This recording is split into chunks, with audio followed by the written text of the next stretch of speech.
Hello, welcome to Vineyard VIPs. I'm Ciro Pirone from Beverage, and today we have a great pleasure to have a wonderful friend of ours, but truly one of the histories and the wonderful histories of Tuscany, and specifically Chianti Classico as well as Montepulciano.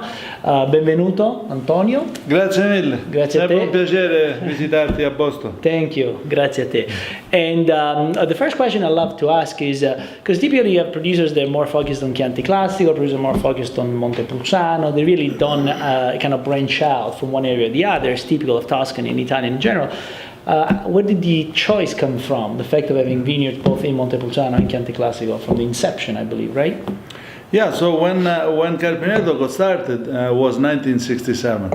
And 1967 was a time of transition in Tuscany where, sharecropping had just fallen into disrepair. And of course, people were moving to the cities.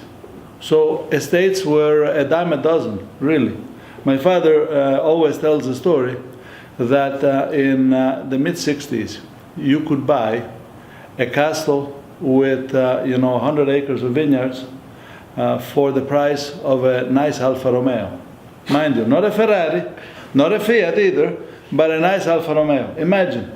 Of course, we didn't have the price of an Alfa Romeo because we drove Fiats back then, and we were lucky to have one.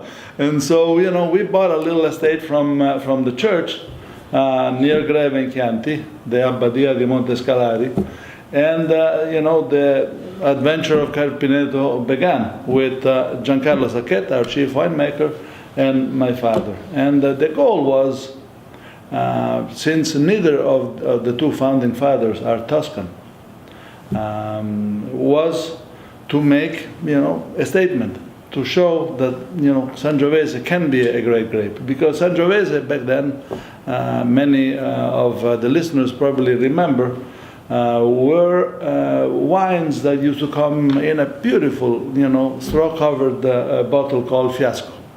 Well, fortunately, we moved on from the Fiasco, although it's a very memorable and historical time for Tuscany. My second question, what is your approach as far as winemaking in the vineyards, in the cellar? It's a couple of points. Are you more of a traditionalist, so you tend to have larger, small barrels, whatever makes sense? Because, when you smell the wines, all the Carpineto wines, Chianti Classico, Riserva, Vino Nobile, Farnito, all of them truly kind of have, kind of same sensations that carries through the wine. So that means it must be something specifically that you guys do. Sure. Well, first of all, the goal of these two founding fathers was to search out the best sites. And so we acquired an estate just near Dudda Greve in Chianti in a little spot called Gaville that is blessed with great terroir. Then we soon thereafter acquired an estate in Vino Nobile, one in Maremma on the coast, and one in Brunello. And so the goal was to assemble all the classic Tuscan appellations and to make them in a traditional way, meaning that traditional way in the sense that when we make an appellation wine, we only use indigenous grape varieties. And that is very important, because when you put your nose in one of our wines, yes, they all have this common thread, which is Sangiovese. And indigenous grape varieties. They are not,